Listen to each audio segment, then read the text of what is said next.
Okay, the secondary uplink should be going soon. Is that true?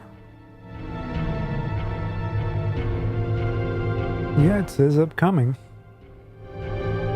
God, I should turn my fan on. It's a little bit warm today.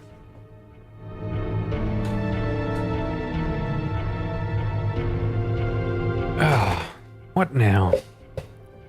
Part of me wonders whether or not I should just do the X game and go for that hypothetical true ending.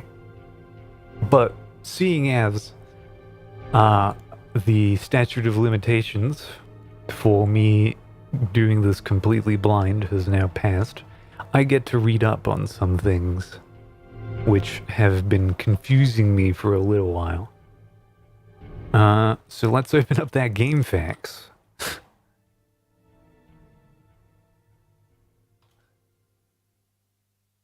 Let's see what's up. Let's see what we missed. Where am I?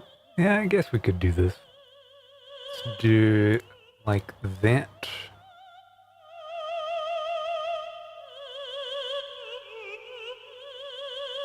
And I can do...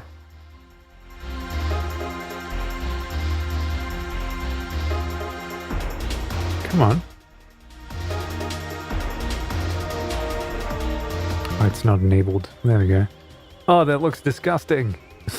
That looks terrible. Oh. It's also the wrong screen.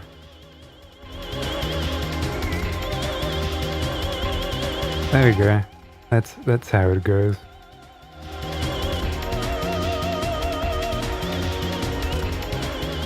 I don't need this music to be this loud, do I? There we go. Alright. Let's see some interesting details about what's been going on. I don't think we need the now playing over there. That's it. I always look at the cheats, because usually the cheats are where you have all the unlockables.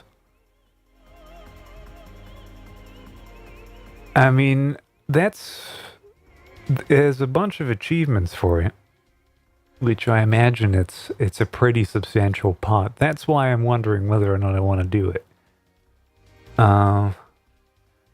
Infinite trading cards. Okay, on day 4 in St. Francis Hospital, on your visit in the room where you meet a nurse and a patient, just the room above the entrance, check behind the cabinet on the upper part on the room. You get a trading card, but if you keep checking, you still get more trading cards. You can get how many trading cards you want, but only works once. That is such a... You can get as many as you want, but it only works once. I imagine if I leave, it doesn't happen again. On day 4 in the hospital, where you meet a nurse and a patient.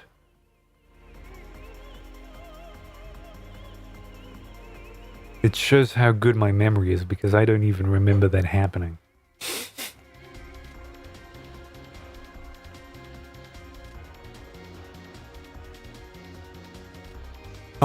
Oh, now I can eat my sandwich in peace. Oh my god, this is so nice. Oh, I love the video game being over and just looking at all these wonderful treats.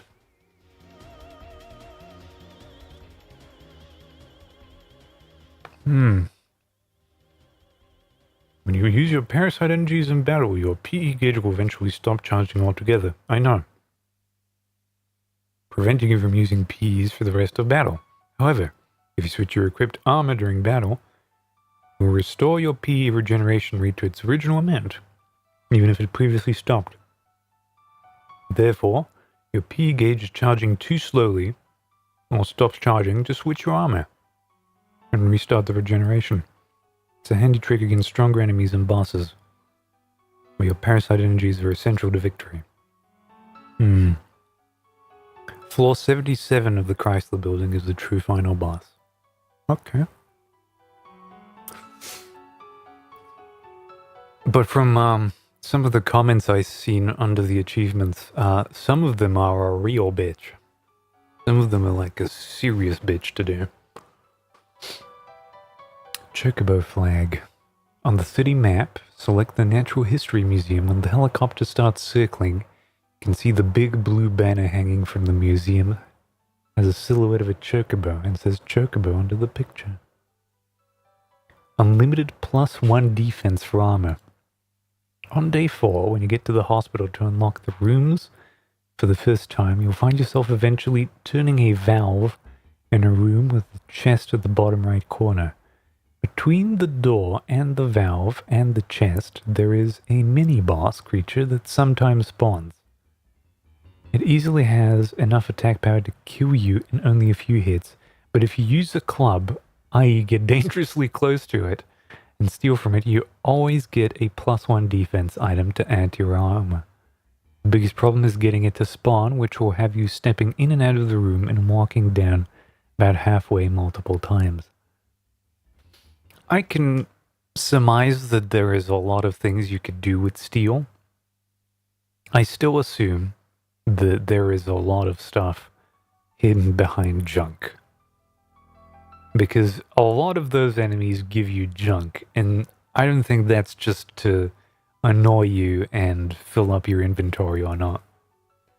It's the fact that you can give it to the gunsmith makes me think that there is something at the other end of that. But I kept giving him some, and it didn't seem to be enough. These are all reviews. Q&As.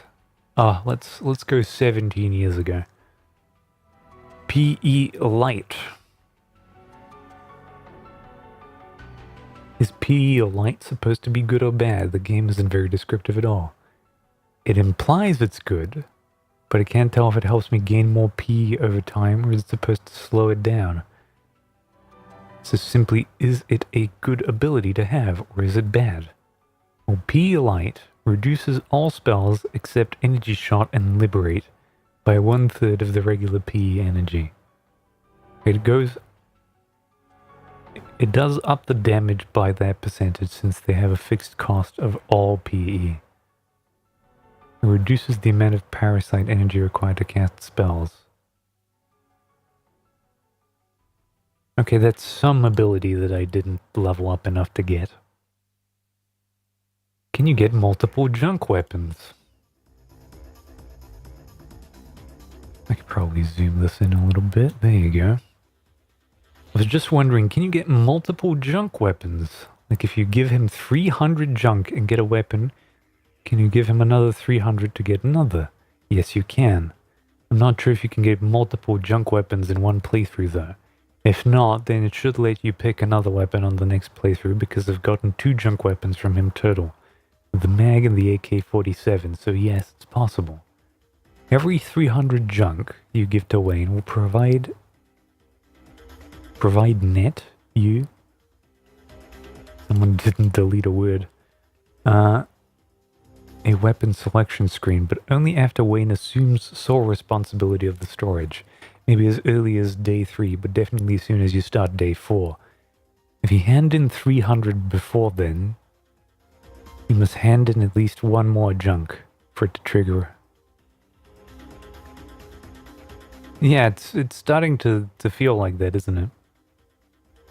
Also, if for some reason you have just kept junks in your storage or use a cheat device, you never have to leave the area or do anything aside from make the total number of junk he has received meet at least 300.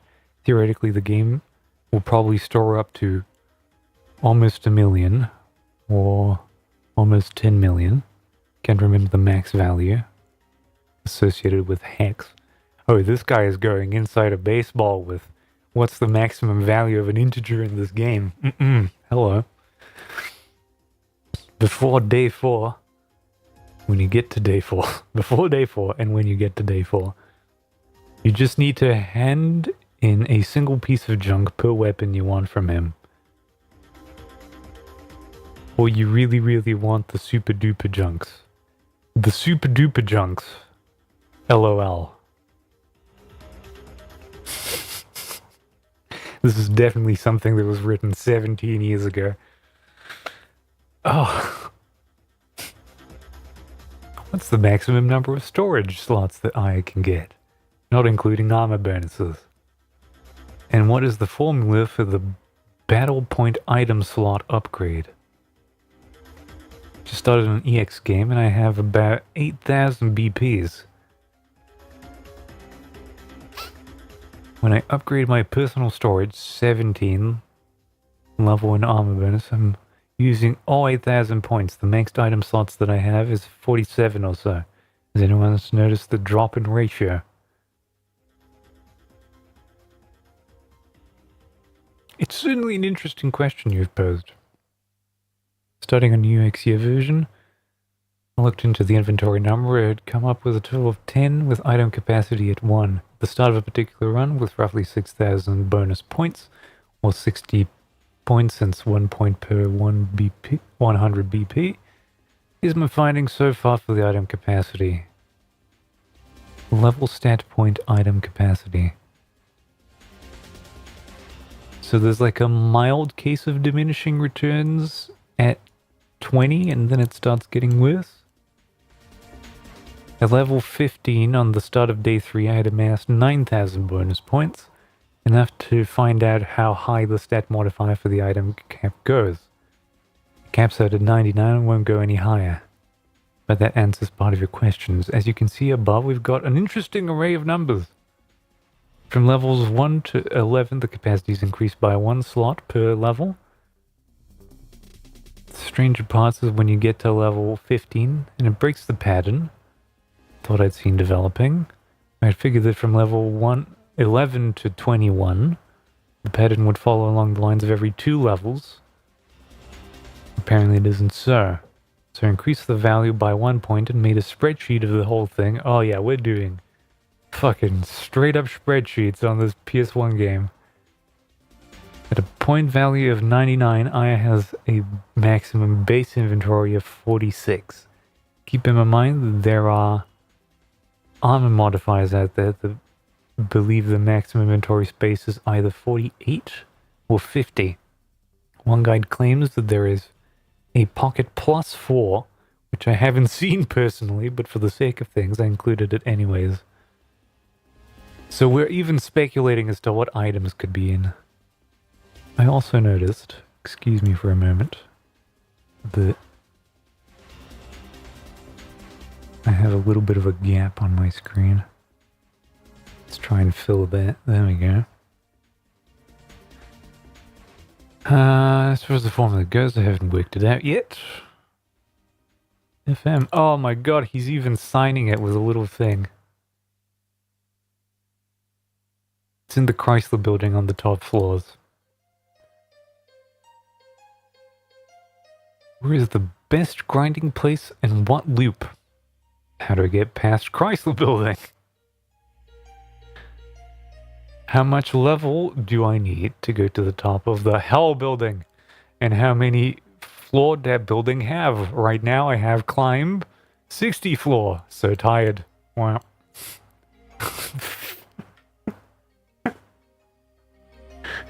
See, if I saw this 15 fucking years ago, I'd be like, yeah, damn it. You fucking do it. How get building?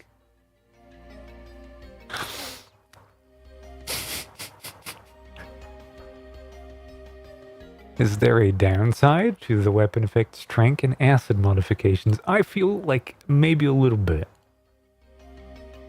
I'm trying to make an ultimate weapon, but I'm unsure what to add and whether certain effects will reduce the effectiveness of my gun. I know heat frost bullets can be resisted by certain enemies, so I'm leaving those out. What about acid and tranq shots? My assumption, as I was playing when I had tranq shots, is that maybe it like resets the internal timer of the enemy when it's about to attack, so that it keeps them tranquil, hypothetically. I don't think that was very consistent, because it's seemingly like a percentage chance to get that effect to go off. But that's my assumption, because it wasn't doing any direct damage or anything. Or maybe it was just slowing them. I don't know. There's multiple options. I don't believe that acid or tranq can potentially lower the damage done to enemies. Oh, I do not. They are not elemental properties. If the enemy has a resistance to the bullet mod, it simply means the effect doesn't trigger, which happened when I was trying to poison the centipede. Your damage should remain the same. And if I am also correct, I believe that if you stack both heat and frost bullets, the positive effect will override the negative. So if a gun has both mods against the Triceratops, that's what the horned dinosaur is called. I kept wanting to call it a Hornitor, but that's like a bug in Monster Hunter. The extra damage from frost will occur while the damage penalty of heat is negated. At least I think that's how it works. The game does not start up on PSP. How did Aya see the image of her sister Maya if she died? Let's dive in. Aya kept seeing her for 6 days.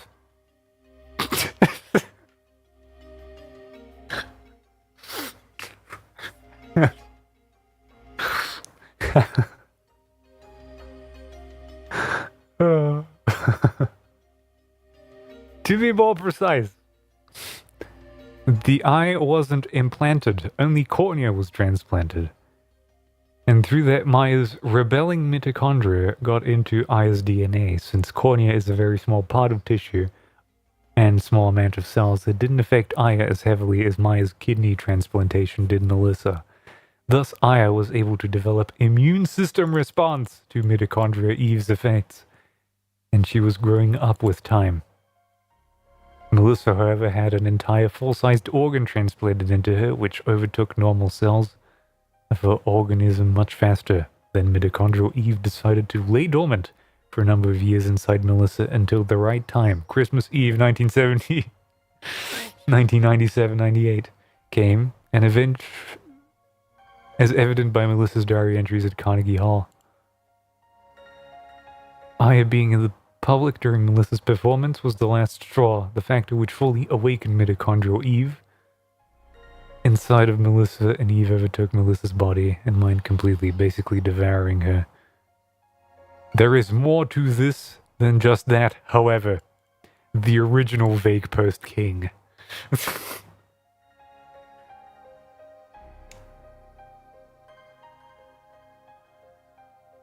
Maya's been dead for 18 years, but Aya kept seeing her for 6 days.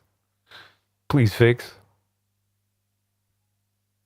It doesn't game dead alert, Do the good luck charms Mida gives us have a use? I want to see the answer to this question. So, the top voted answer provided here is factually incorrect and completely misleading. Here's the actual truth about it. And it was rigorously tested and absolutely confirmed to be real. Fact-checked by real American patriots. The real truth behind the Hamaya Mayoke and Narita case. I highly doubt that you'll be able to find any real info on Kunihiko's charm effects.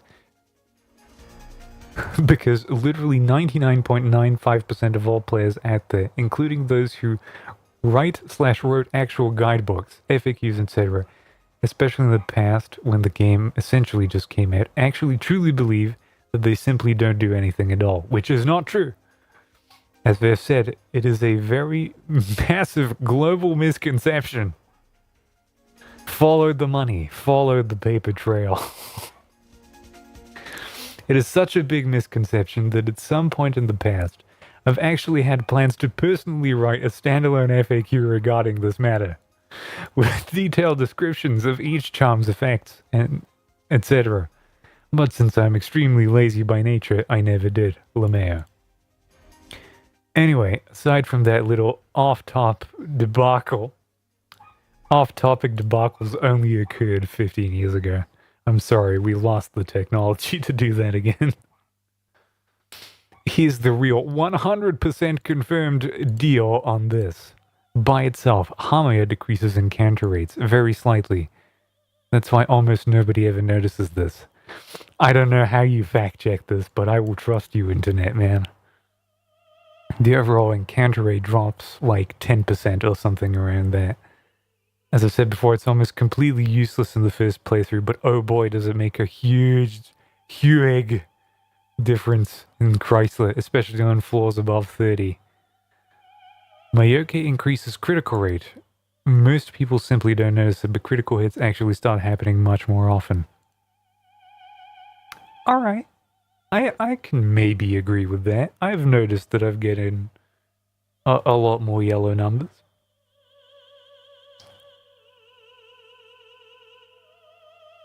Narrator increases the probability of enemies dropping items. Not ammunition in particular, but any item in general.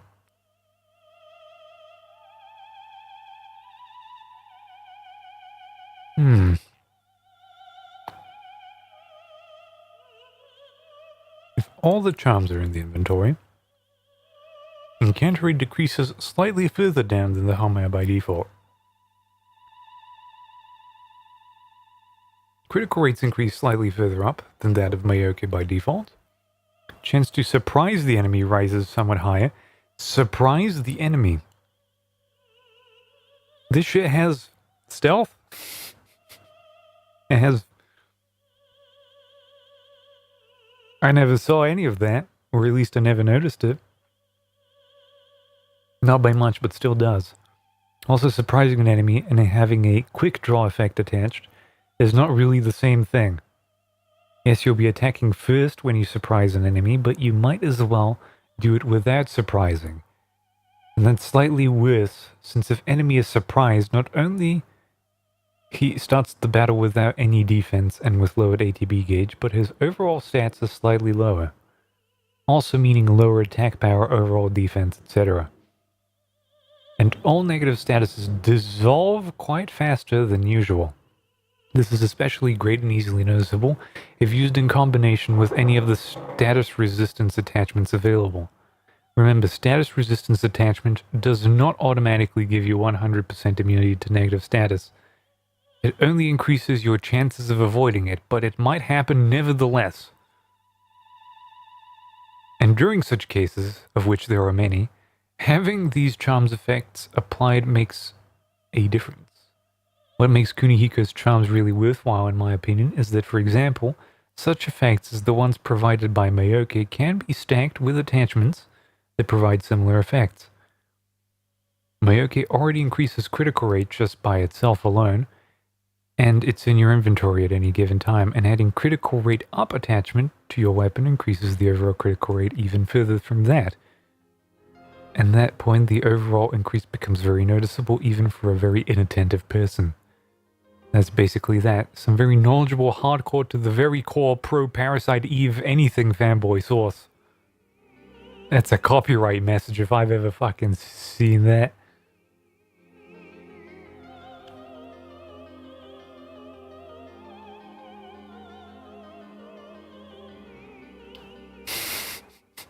Accepted answer.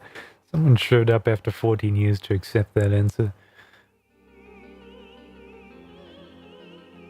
What is your source for this? I think it was very clear. Some findings that hardcore fans uncovered on PSX Planet site a decade and a half or so ago. I don't know if the site is still up or around with the Dread post on it. I read on info it's available still. Either way, after reading that for the first time, I've tested it thoroughly by myself and it actually works / is a thing. Crazy. How do I get more junk? What's best for Halloween night? Or during the full moon? What? What M-rated horror adventure is better? Oh, you fucking... 14 years ago we were running through... I was gonna say Twitter threads, but my brain just fucked up.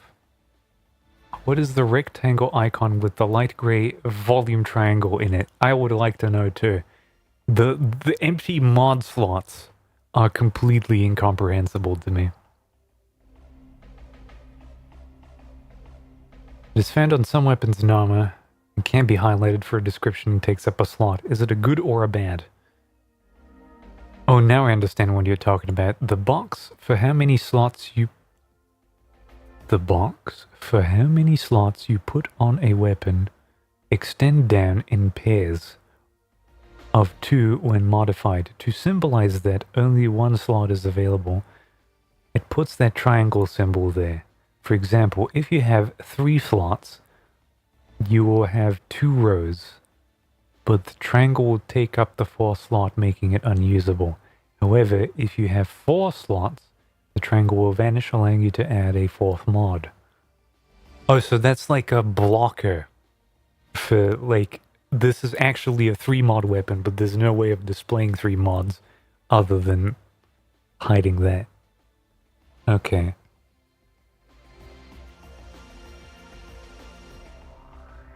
My P90 has been extended to the maximum number of slots, 7. I have all my mods in that triangle.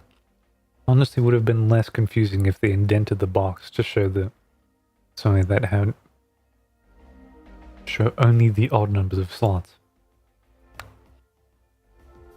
Okay, you can have up to 7 slots. I think the highest I ever saw was 3, but I guess Chrysler Building is just a whole different game, isn't it?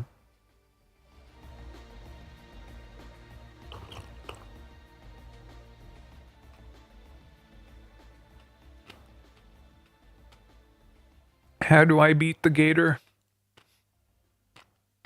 I need help beatening the gator boss in the sewers at the beginning of the game. Keeps kicking my butt. I was in level 6. You're supposed to attack its tail first. After you destroy it, the screen will change and will start attacking you with fireballs, which are easy to dodge. There you go, someone answered his shit. How do I beat the gator? Does the junk carry over to the second playthrough? How do I level up, distribute bonus points?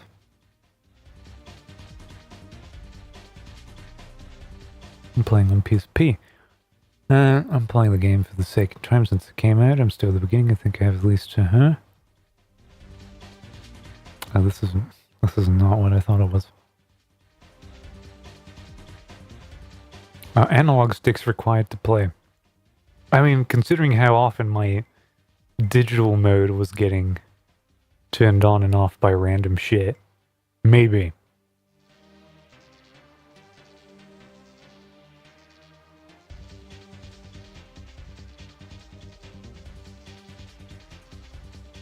Is it faster to farm BP during running through multiple EX games than leveling up to 99?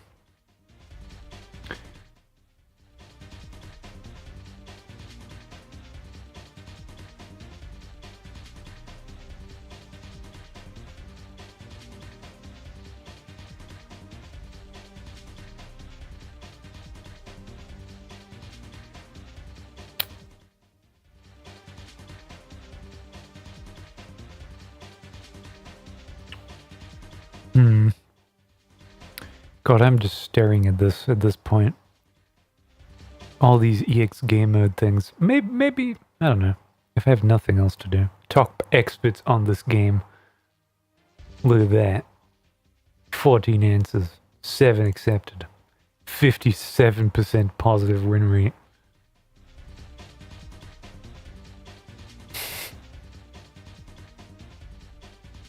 Does EX game mode difficulty scale up every round? Hello, Dark Souls. Normal game enemies have stat increases for EX rounds up to 4. And the 5th round and beyond appear to offer no increases. Chrysler enemies are not affected by EX rounds. So it is a Dark Soul.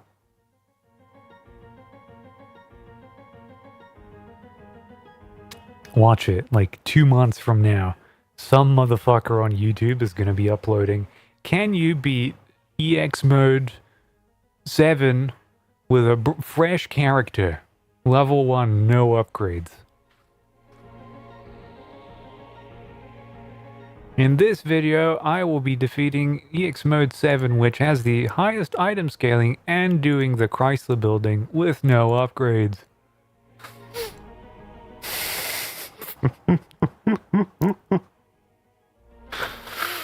It's bound to happen. I'm going to be right eventually. Is there a map on here by chance that has the location of all 14 trading cards? Looking to beat Parasite Eve 100% would like a map to help me get the 14 trading cards. The floors of the Chrysler building are all predetermined, but in a random order. Items are in batches according to which set of floors you're on. But don't expect to get the toolkit before floors 4150. And it will be the final floors where you see the possibility for the super toolkit. Make sure you leave things in your inventory to upgrade. Each floor of the Chrysler building is randomly generated except for the boss floors, so there's no set map and item location. So these are conflicting just one is predetermined but in a random order, the other is randomly generated. All before 10 levels, a bunch of yeah. Oh my god. Oh, it's Mr. Fast again. Tiles of every batch of a dozen are randomized, but only until you enter the corresponding dozen batches boss. Once you enter the boss hall and beat it, all floors leading up to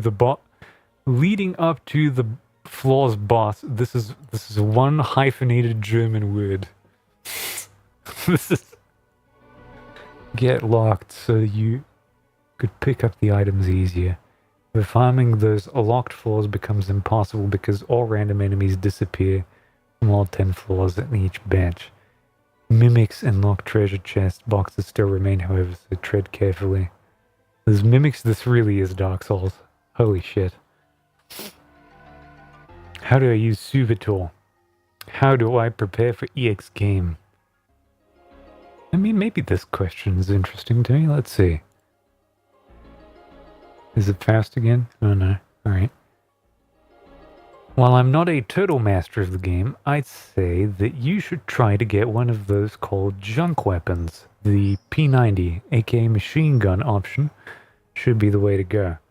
So try to get that and put as many bonus points to its attack. I myself already decided to get one on the first playthrough, so of course it's easier to build a really good weapon by collecting everything and putting all the weapon plus items to it both playthroughs. Those attack and range plus 2 items. Since you probably are going to be doing the Chrysler building dungeon, I assume, I do recommend on going there on the last chapter. So getting all the stuff from the museum dungeon too. That way, you also have a solid level situation. For me, the Chrysler building wasn't a difficult place to do at all, other than the crab-styled boss, which turned out to be much more dangerous than anything else. Thing about that dungeon is it's extremely long and very tedious to do, so it does prey on your boredom too. Of course, try to find some good armor from the library. Go along with your super weapon. Naturally, if it's possible, try to get all the defense plus items. Keeping some healing items and revival items when you're dealing with the bosses. Okay. So just, you know, do everything right. How do you defeat Eve on day 5? How do you continue the game if in chapter 4 the spider monster doesn't appear in the St. Francis Hospital roof? Did I fight the spider?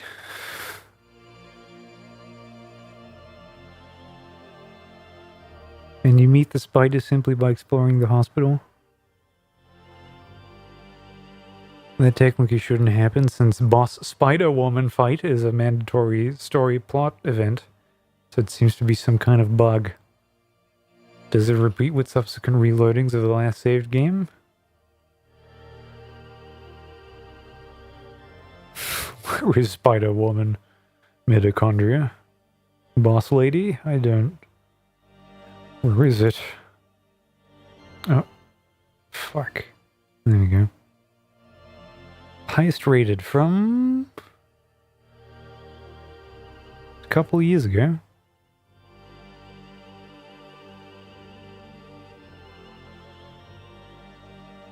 Look at that. Picture of disc. Disc 2 Evolution Part 2 EX game. Alright, select and load your save file on it. You can gather junk and give it to Wayne. Once you've given him 300 junks, he'll make you a special weapon. Here are the options. Only the machine gun, P90 is a favorite, or the pistol. Leave it to Wayne. Select leave it to Wayne. He'll give you one of the guns instead. So if I don't select any of these, there's a different one. And God knows what the stats on those are. During the X game mode in Chrysler Building, you're able to get 15 trading cards. If you give Wayne 12 of those, he'll award you a toolkit. If you give him 14 cards, he'll give you a super toolkit, which I imagine is like infinite tools or something like that. Reenactment.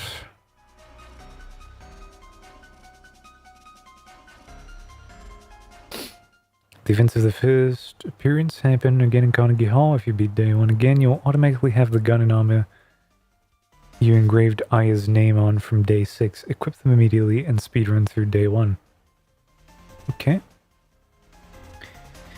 After Baker gives you a mod permit, you're immediately free to exit the NYPD.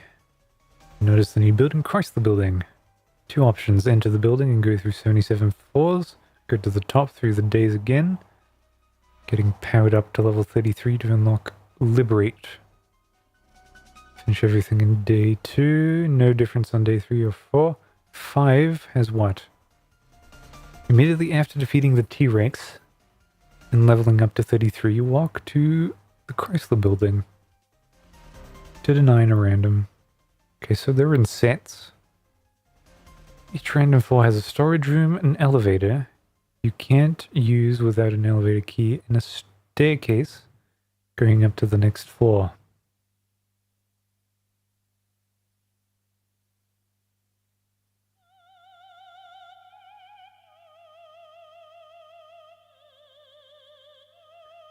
Okay, that's tables per.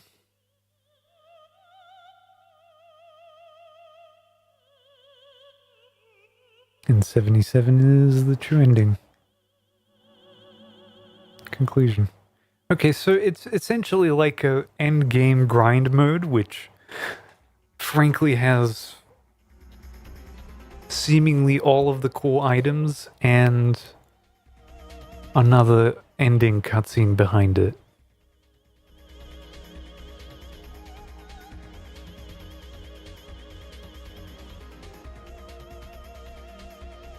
It's not actually like super special content that...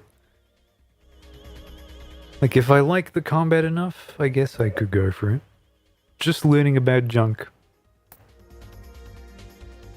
Anyone know me or my friends? Or the area on here, my family? Someone's looking for a lost cousin. Finally playing the game after 26 years. This isn't Reddit, sir. Does anybody actually like the Chrysler Building? Is it even worth it?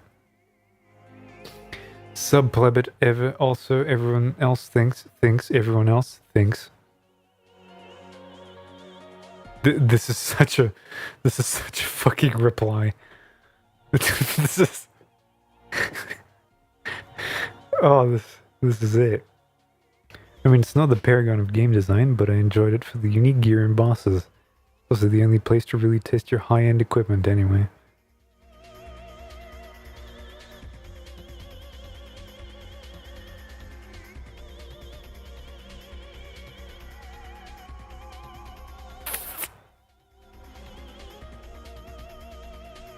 It's a bonus dungeon. It's like the game enough to replay the new game, plus you get to carry everyone's weapons and do the things. Yep. Thanks, bro. I'll do another playthrough. Strangely cozy ambience. Gen Z child discovers the 90s. Why does the game design become abysmal from disc 5 onwards? There's 5 discs? You mean day 5, I imagine.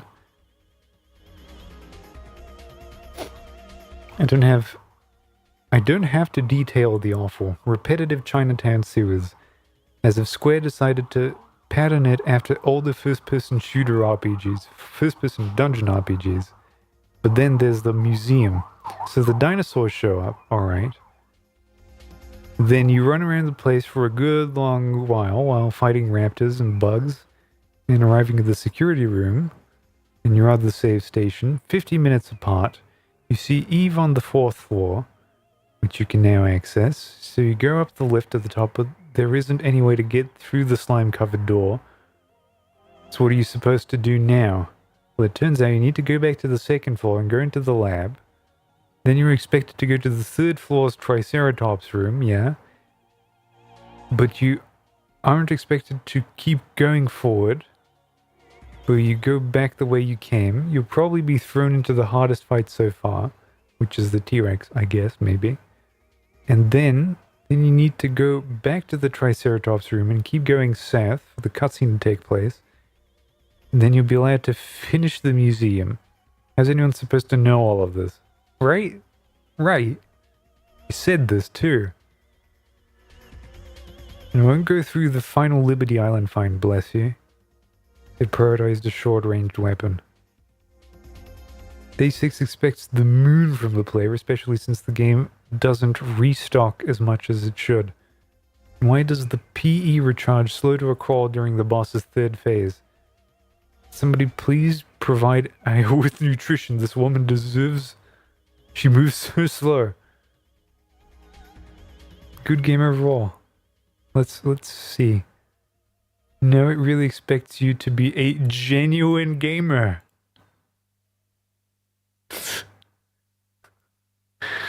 Lads, what's the last game that expected you to be a genuine gamer? I'm pretty sure it isn't Parasite Eve. Nothing less or more than that. And 5 previous days are preparatory sessions for that. If you didn't learn the game's mechanics and quirks/intricacies well enough by then, by your own hands, and arrogant ignorance makes the game hard for yourself by the end. And you can only blame yourself for that. The game itself has nothing to do with you being bad at it. Parasite Eve is not rocket science after all. And it is not yellow tape hand holder either. It won't give you red barrels or save anywhere. You just got filtered, bro. Got it? Thanks for playing. Not so... I love how that's the only bit of the spoiler that reveals itself. Or not sorry that happened to you. I guess. Can't wait to see and read your bamboozled rustles about PE2 if you even dare to go at it. Oh, that's Mr. Faust.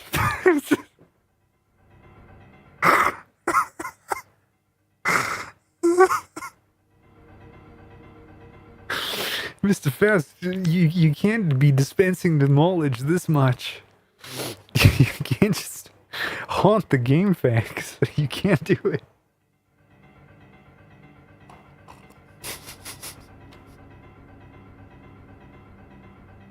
Oh.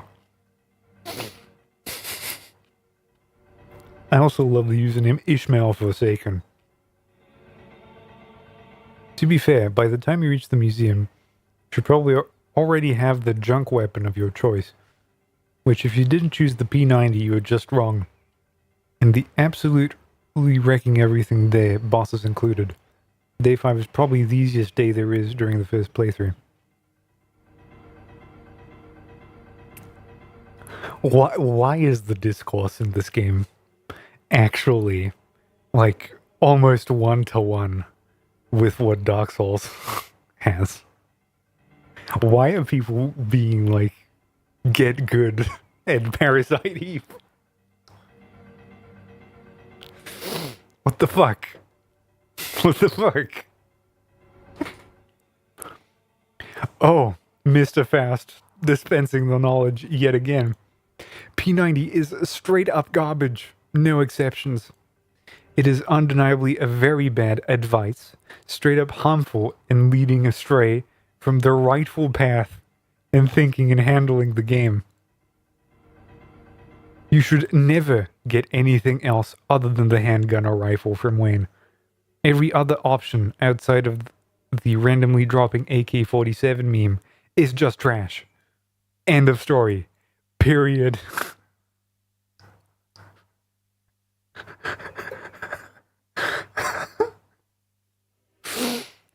There is no necessity whatsoever to do all the 300 junk collecting farm runs at the very first.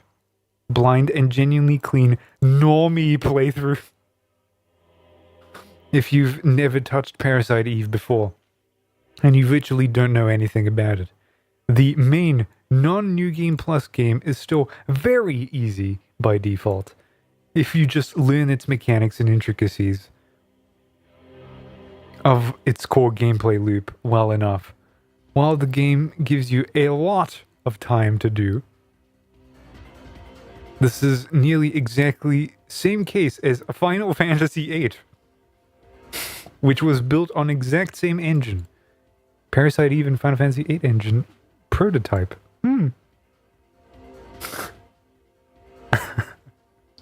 That's an interesting fact from whatever his copyright message said.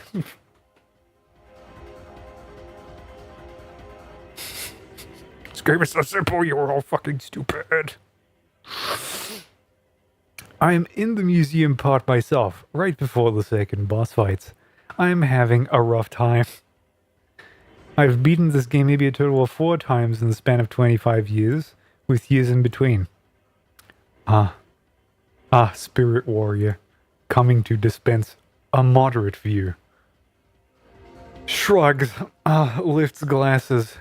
In my motherland, we have a saying, you can't spend away experience or drink away the knowledge.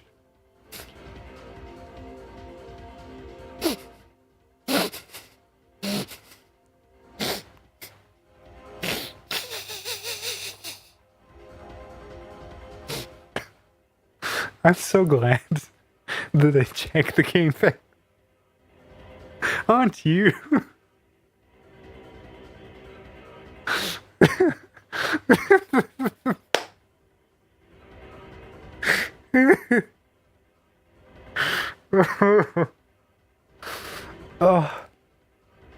It roughly means that if you have accumulated a real, genuine, direct, personal, first-hand experience about some things, or using/dealing with something within years, it is nearly impossible to somehow lose or forget it suddenly in normal standard circumstances, such as when your body and head/mind are healthy.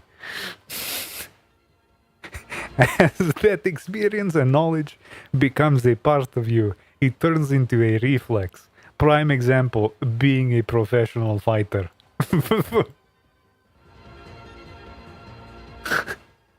I love him. I love Master Fast. He's my favorite. I really hope he sticks around. I'd shake his hand. Ismail Forsaken posted junk. I threw away all junk. Oh no, that's not Master Fest. I can't do it.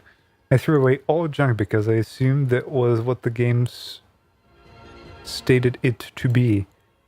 They should have called it materials.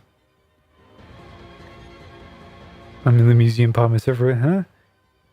It's a walkthrough location. And I don't say that as a positive.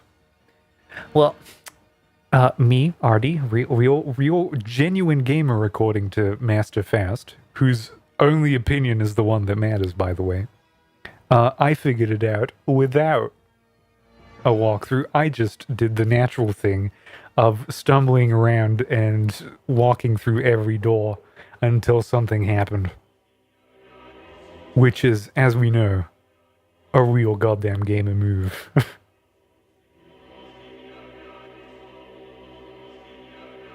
And there you go. Really? I've never heard of this before. I'd love to read about it. Do you know any articles? I know Parasite Eve was essentially the prototype for Vagrant Story, which is also a new detail. But I've never heard about the FF8 connection. I didn't feel like FF8 and PE are similar at all, but who knows? The only thing I found was that FF8 was started a year before Parasite Eve was finished, which doesn't mean they don't share technology, but it cuts it pretty close for prototyping.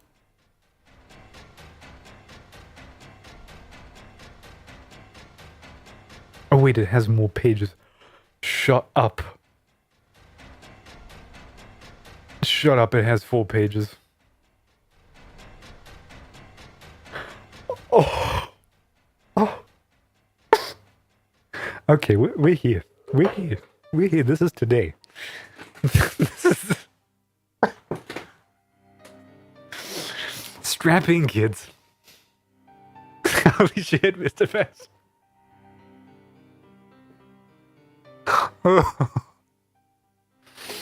Oh. I think he might have been working on this game. I think he's actually one of those people that we read in the credits. He is way too knowledgeable for his own good.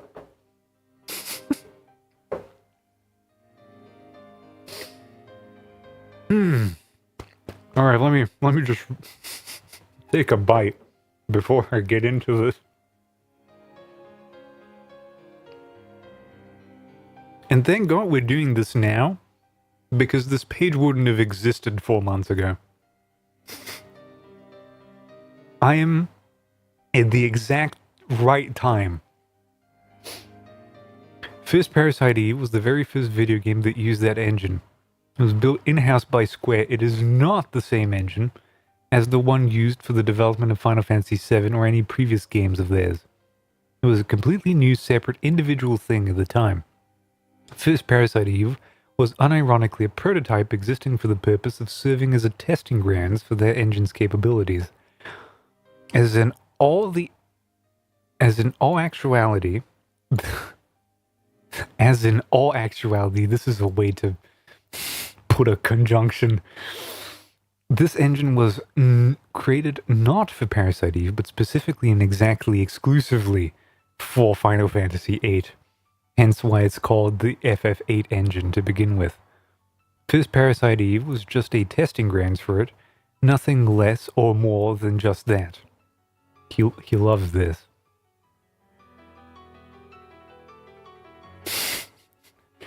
After Final Fantasy VIII was already released, Square barely ever used this engine for any other games in their portfolio. Racing Lagoon and Chrono Crisis are known to be running on it, but not Dew Prism, Threads of Fate, and not Vagrant Story. Vagrant Story's engine is actually different, another custom one made in-house from scratch, and Dew Prism uses that one as well. Apparently Front Mission 3 used Final Fantasy VIII's engine as well, but I'm personally not sure about that since I don't know much about Front Mission 3 or its development in general to begin with. I also don't know which/what engine Final Fantasy IX is running on, so it might as well be either FF8's engine or something completely different altogether. Also, there was a lot of rumors flying around in the past, early 2000s, that supposedly Legend of Dragoon was built with/running on the Square's engine. But I can't really say anything on/about. I hate this. I hate every slash he puts. Because it's like, it's option selecting every conjunction. It's every little bit of preposition. Like, it's terrible. I love him so much. I can't say anything about that since I really couldn't care less about Legend of Dragoon. I really genuinely don't like that game and never dived into its development intricacies. Actually licensing it out it to other third-party studios/companies way more often. The currently known to date 100% confirmed non-Square games which use Final Fantasy VIII's engine are original vanilla PS1 version of Zilol. You ever heard of this? I haven't. As opposed to its PS2 and PSP remake, which are running on completely different engine. Planet Laika, spelled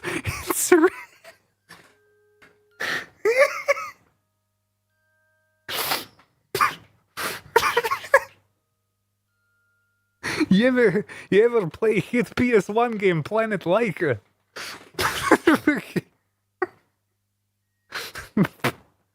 First Shadow Hearts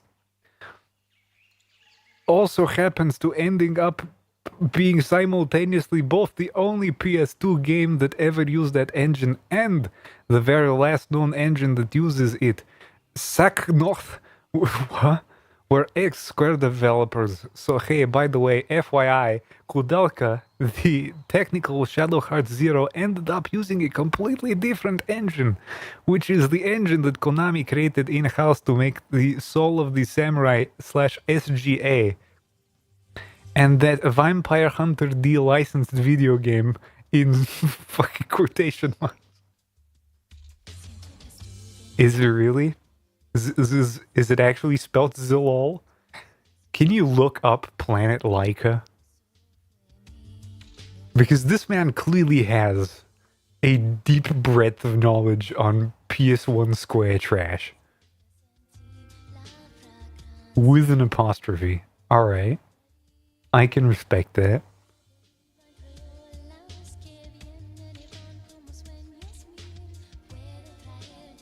And also, do check if those have like Western releases or if they're just esoteric, like BRICS region stuff. Is it like mainland China, Mongolia, Afghanistan, and Russia only releases?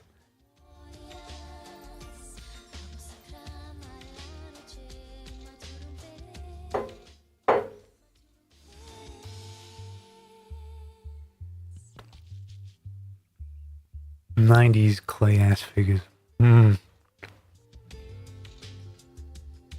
JP only. Okay.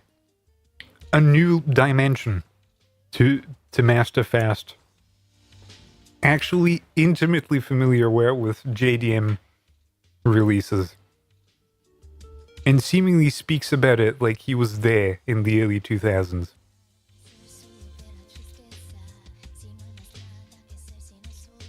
This guy's for real. This guy is serious.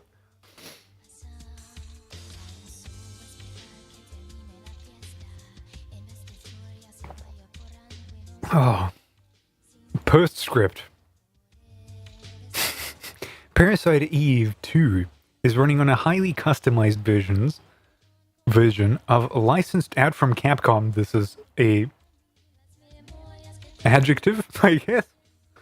Biohazard 2 and Last Escapes, aka Nemesis engine. Did you just dig out like a development name for Resident Evil 3?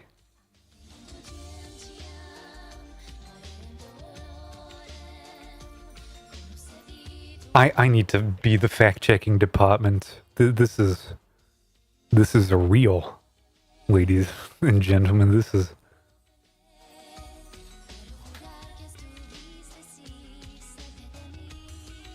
Oh, it is called Biohazard 3 Last Escape. Okay.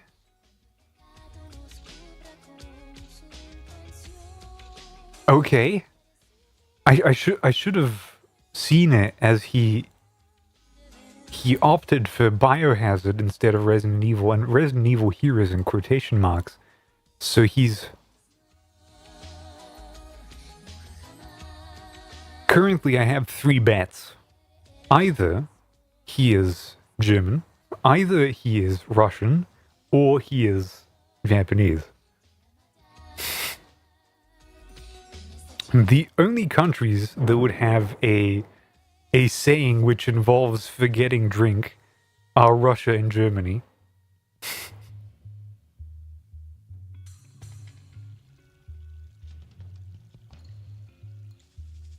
Yeah, you could. Alright, let me just keep reading a little bit more. So the Nemesis engine, which is not the same engine as the one used in the first Biohazard, Biohazard 1.5 actually uses the first RE engine, but not Biohazard 2, BLE. So I know of a Biohazard 1.5. It's kind of I think it's Japanese only version that's not the director's cut. But it's like a prototype for Resident Evil 2 that got released at some point. Let me close my window because it started raining.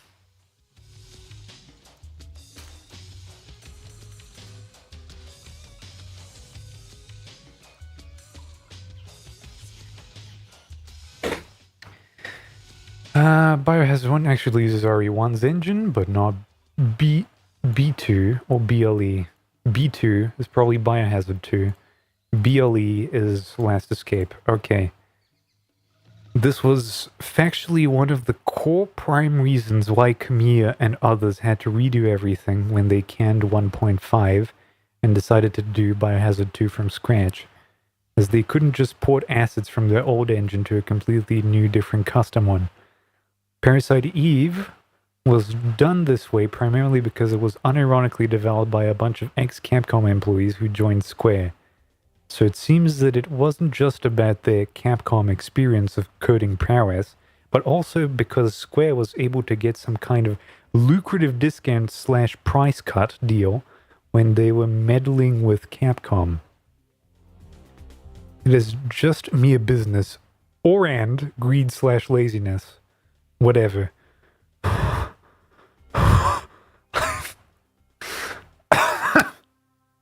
Sorry, I developed a blood clot from reading that.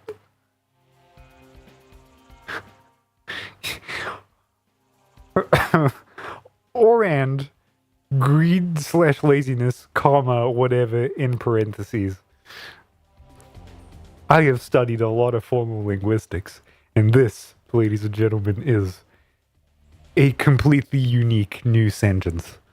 Never before produced by the English language.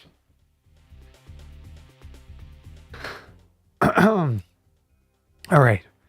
We've recovered a little bit. The only other post-Parasite Eve 2 games that are known to be using this engine are Dino Crisis 2. Capcom actually reverted back by degrading themselves after they have experimented with first Dino Crisis, whose engine was built completely from scratch and was obviously vastly superior in its graphical okay, I'm adding slashes where they're on, and he's beginning to affect me. Graphical, comma, animation, comma. Oh, he even uses an Oxford comma. Who is this person? It's graphical animation and modeling capabilities, but it's also inflicted immense production cost on them at the same time. They never used the first Dino Crisis engine ever again for any of their own in-house built games after that, though they were still licensing it out to other third parties for a bit while, and used the collected data from experience with DC during the subsequent development of Biohazard Code Veronica and first Onimusha title, while also arrogantly tracing the living F out of Soul of the Samurai SJA at the same time, comma, yes, close a second non-existing parentheses. Chase the Express, aka Covert Ops Nuclear Dawn, and Aconcagua? What is this? Aconcagua. Okay, let's learn something. Because he is quoting the ancient spells at us. That is a mountain Argentina.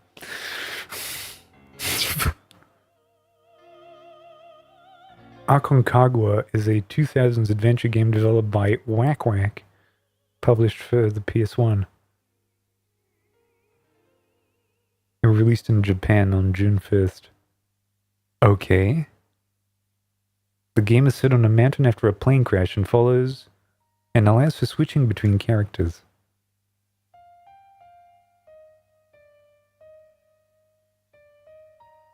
Huh. The game... It received a full English language fan translation in 2022. Thank you, romhacks.net, which is what I'm assuming. Oh no. It has an article in the citation. Hacker translates obscure PlayStation title Aconcagua into English for first time ever. And it's in a Patreon. Okay. Niche stuff. And what about Chase the Express, aka Covert Ops Nuclear Dawn? That sounds like it is. Chase the Express, known in North America as Covert Ops Nuclear Dawn, is a 2000s third-person shooter video game developed by TYO Entertainment. Dude.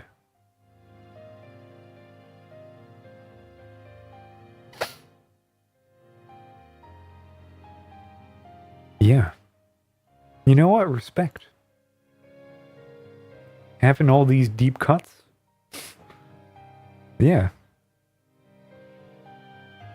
I play these anytime at any place. Guitar Freak series, Silent Hill series, The King of Fighters series, X series, DDR. Okay, so he might be Brazilian.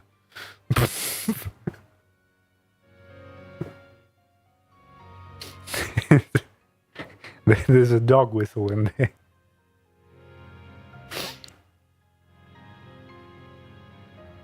I don't know how you could... Spirit Warrior can ignore this. You can say that again. I finally beat the dinosaur. Man, that fight with the boss before it is just tough. Thank goodness I had multiple healths in my inventory that automatically applied when my health was low. I used to think that the hospital level was tougher. Not anymore. The museum takes that spot. Master Fast shows up. Lol. The Mayo even spelling.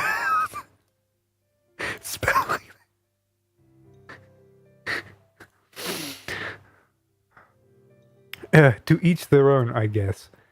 Eventually, maybe, perhaps, perchance, you'll all learn something. Y'all will learn someday. Eagerly awaiting you people's reaction to/on Chrysler, if you ever dare to. Look me at you.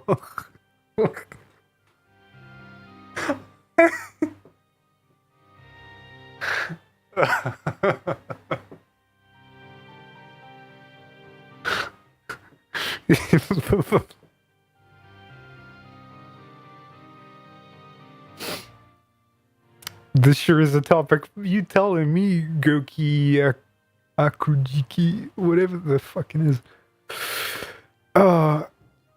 TC, every response you received should absolutely be ignored. But as far as your initial post, you are just missing a lot of details. We know Clamp is the bad guy. He is shown locking doors on us multiple times in the opening rooms of the museum. This identifies him as the epitome of evil, the Antichrist. And we know exactly where his office is because we've come here twice before already. It is not at all unreasonable to be aiming to get to there. And the progress thing is just that, linear progress. The whole museum is actually completely linear up to the security room. Then you use the open doors to get further in. You find a way. It gets blocked by a Triceratops. It does all it can to keep you going on, you prevail and press on. No guide needed whatsoever. See this? If I showed up to you, looked you dead in the eyes, and you asked me for advice, and I say, you'll find the way. It gets blocked by Triceratops. It does all it can to keep you going on. You prevail and you press on, and no guide needed whatsoever. Oh, so the coffee shop is to the left. I see. Thank you.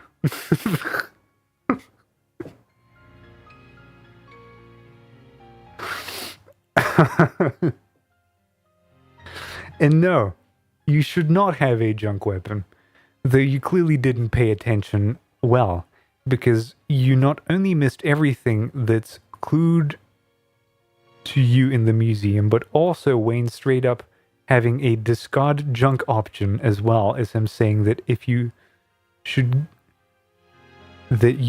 give any you find to him because it's good for spare parts. The clues are there. The amount is unreasonable, though. Very much so on a first run. P90 is indeed the best weapon, though. Machine guns are the best. No contest. Day 5 Liberty Island and Day 6 you should have a rocket launcher for. There is also Liberate, which is given to the player in an auto-win move. You also have revives, like the game is so easy as long as you don't get behind at any point. This is how most games are, and what makes someone bad at video games, if you are scraping by and using more resources than you are gaining, you are doing something wrong and should remedy it. If you don't and continue playing that way until the game is a brick wall. If you don't and continue playing that way until the game is a brick wall, you are bad and made bad choices and didn't take heed to the issues. All my homies take heed to the issues. And that's not Mr. Fast. This is some other guy. This is all games that have resources, so any RPG. Another thing, Parasite Eve slows the more it regenerates. Oh, Parasite Energy, sorry. We're abbreviating a lot of things to PE here. You can cheat it by switching armors, and it will go back to your initial speed. It also does so upon dying and coming back with revive or pre-raise. And it also reverts during each change of phase in multiple stage battles like the final boss. So you can use Parasite Energy a lot in the battle. Your armor should be handling all the healing. That is enough for now. You probably don't care anyway. Now, Dark Symbiote, the topic creator, is coming back. If I recall, you only go there prior via cutscenes. Kinda. I have used all of those for Day 5 and Day 6. Do a run through the EX game maybe, ignore the Chrysler building until after you do everything in the Day 5 museum, but before confronting Eve on the 4th floor. Oh, now, instead of Master Faust, there is Master Bart. This may be an odd perspective, but I'd attribute it to the times. Late 90s. At least from the US-American experience. Buy a game, own it permanently unless you trade it in, and it may be a bit before you get another new game. Getting stuck in a game was actually a fairly new phenomenon. Didn't happen on Super Mario, did it? Plus, the internet didn't exist. There was money to be made selling hard copy guides and calling up health lines. So yeah, the gaming climate has changed. ID tagged games and ID tagged weapons. Sorry, different game. Things that unnecessarily strain the attention span and create stress nowadays were something to zone into back then. You'd either grind to figure out the right route or beat the game repeatedly to perfect the route. Beating them was an intrinsic reward. P.S. The best category for weapon is the machine gun, so get the P90 if you want a junk weapon. End of story. No exceptions. Periods. God, Master Bart is fucking twisting the knife on who is the bigger master. Oh, but he returns. The internet didn't exist. Yeah, what, mate? Interwebs has been out there way longer than I think / believe. I am the real actual dinosaur here. You defeat me on day 5 of Parasite Eve. So I absolutely, definitely know and remember. I have been AOLing specifically so to play AOL's Neverwinter Nights and FidoNetting my ass long before Netscape and Windows 95 became a thing.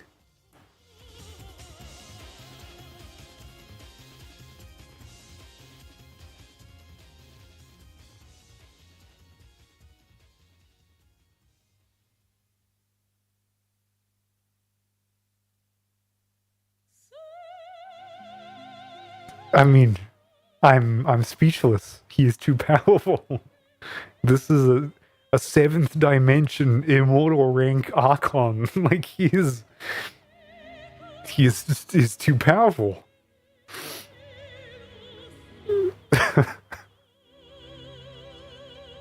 He's got credentials. He's got bona fides.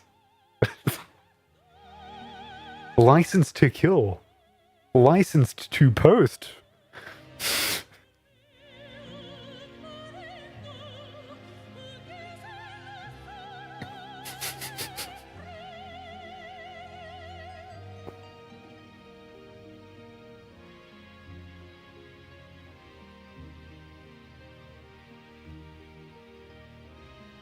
Why are you tryharding so much to piss me off / alienate me?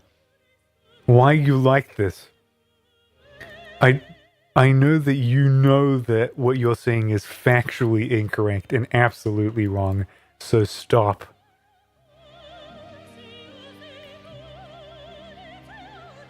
I like that he bothers to italicize certain words for emphasis.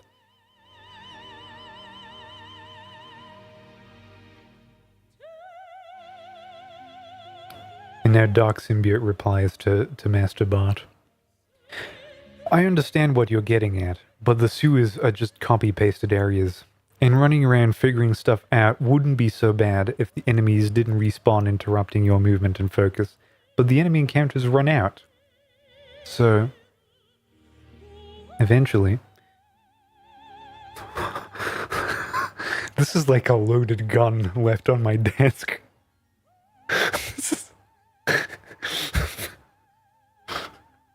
Just...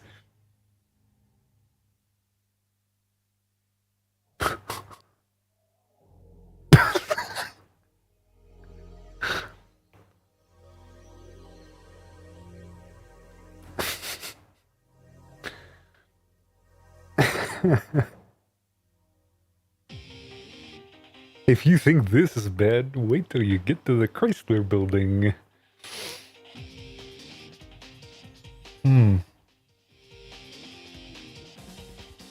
Oh, alright. A new challenger enters the melee. As others have stated, junk having some kind of utility is hinted at by Wayne having a specific option to give it to him. It is not something you're intended to farm on a first playthrough. Junk collected carries over between playthroughs, so it's really intended as a bonus secret if you're tackling a new area in New Game Plus. The Chrysler Building. Handguns and machine guns are generally best. Rifles have higher damage multipliers and come with lots of range, and there's a couple you get during the middle of a first playthrough that are a solid upgrade over previous weapons, but very slow to wind up and to fire. Shotguns are similarly a bit slow, as are grenade launchers.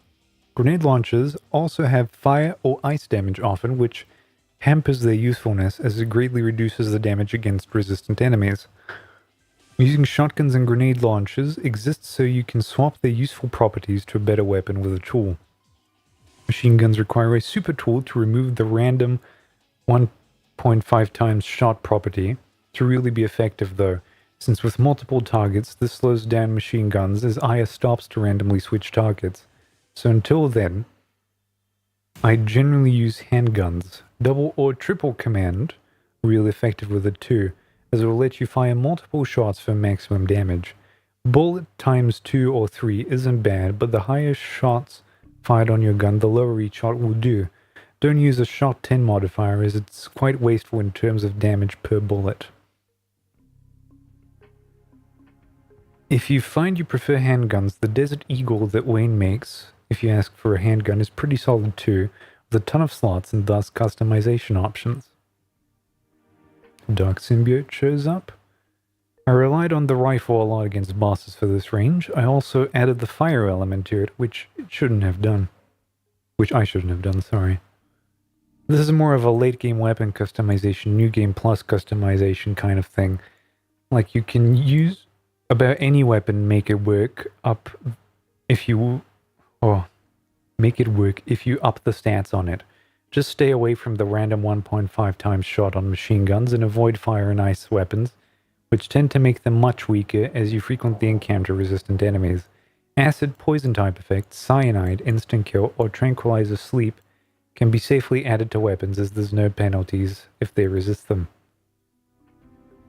I don't know what happens if you add both fire and ice weapons and enemy resists one or both. To my knowledge, there's no benefit.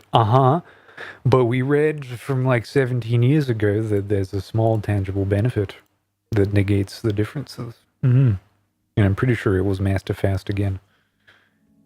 Range early on is nice, but it eventually get enough customization points that you can make any weapon you want into a long-range weapon, which removes one of the features of a rifle. You could also do a shotgun-only or grenade-only run for the fun of it, but the lower speed tends to be worse than making a handgun that has burst fire shotgun shots. Spirit Warrior, I just noticed your screen name now. I'm going to assume that you're the kangaroo from SOR 3? Streets of Rage 3? Okay. You don't need to use the super tool to remove random from a machine gun. You can simply move burst and it will override it because they can't coexist. And you absolutely want burst as it's probably the best ability overall. You should definitely stay away from Heat Frost except for one time. And that's on a first run before the museum on day 5. Everything is either weak or neutral to Frost effect, so there's no downside. And the tougher enemies are the ones weak to it, including the Triceratops. Also, I'd really love to know how the P90 is being called bad by a resident troll, but I guess that's what he does. There's really nothing that could be said to call it such.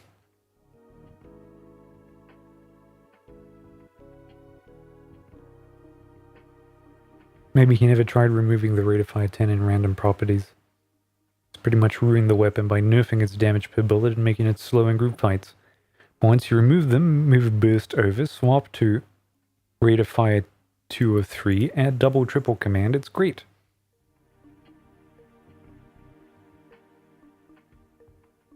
Recon.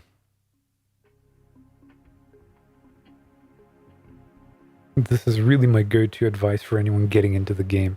I stubbornly thought the rifle was the best weapon type in the game, but once I discovered the benefits of adding burst to it, the rest of the game was a breeze.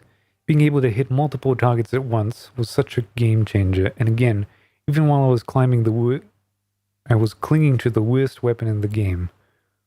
Haste is the only other advice I can think of. I know there are steep downsides, and it's a waste of PE, but if you aren't great at avoiding attacks like me, it's a great ace to have in your back pocket.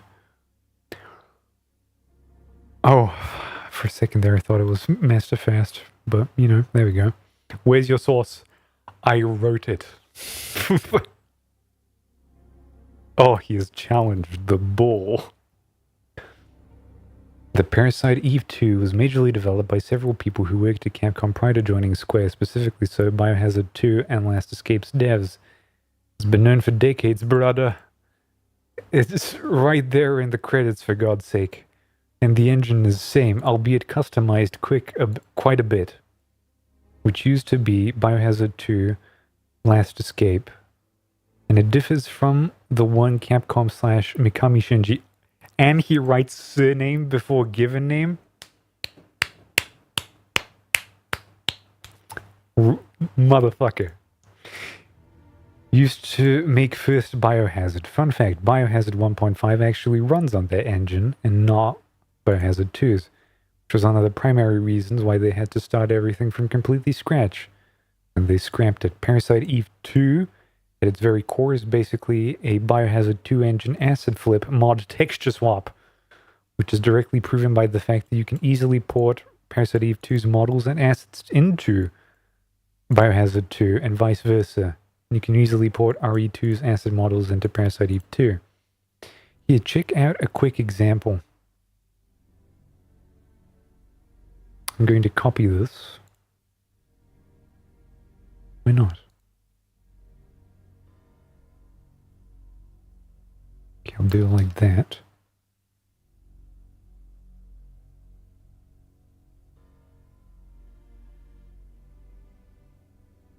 I don't know.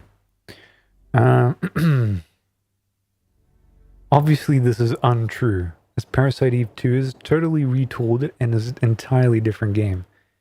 It might use the same engine, but it uses it completely differently. Calling it an asset flip mod texture swap is clearly false and misunderstands that it's very common for developers to license out and use game engines. It's more well known with things like Unreal and Unity nowadays, but I'm sure it wasn't known back in the PS1 and PS2 days. It's more true of something like Wizardry 4, where they took the RPG engine and basically made a super obtuse puzzle game using the same engine. Spirit Warrior shows up. I never got Parasite Eve 2 vibes from playing Resident Evil. If anything, it always felt like a modded RE2 to me, considering how much of the old RE2 was involved. It's not be entirely a coincidence. There is no coincidence. He has a sense of drama, which I cannot help but admire. As I have said, the names are literally in the credits. There is a perfectly explainable reason why Parasite Eve went more realistic, grounded, and survival horror-esque route, mimicking that of Biohazard's approach.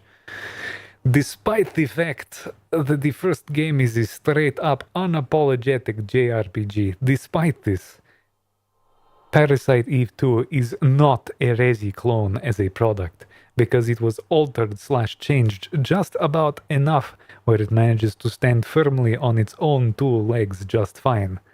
Some of its added special effects, lighting works, improvements in animation/rigging, and texture fidelity/detailization utterly mog totally BTFO the Biohazard at the time.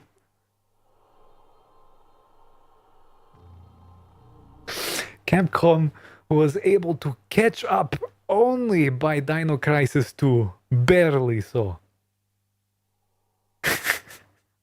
I can't hear you. Please.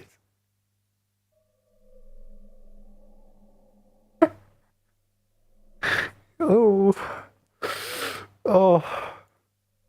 I hope Mr. Fast is proud of me. In the way I handled Parasite Eve, I really do.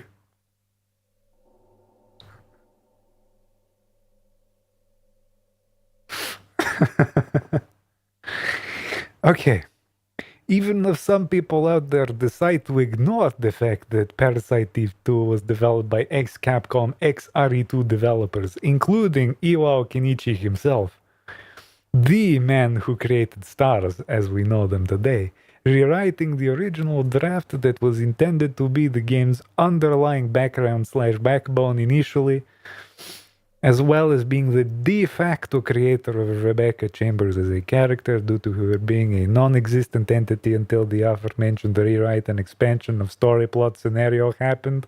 Funnily enough, Jill was supposed to be more whimsical and weaker in the original first draft, which was pissing Mikami off. So when Iwa was rewriting the entire script, Mikami openly asked/demanded of him to remake Jill character completely by, and I quote, making her into Ellen Ripley like she was in Aliens.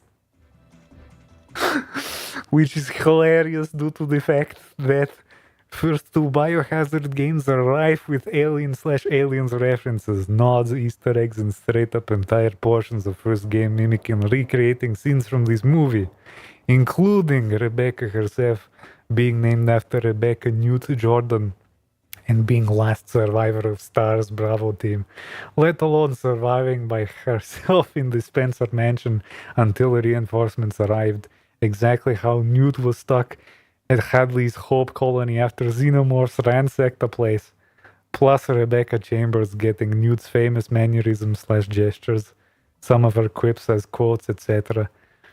This is absolutely not denying the fact that Biohazard 2, Last Escape/Nemesis, Parasite, Eve 2, Dino Crisis 2 are all running on same single engine.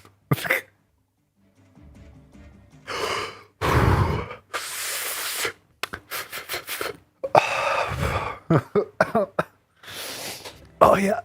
Oh yeah. A new challenger.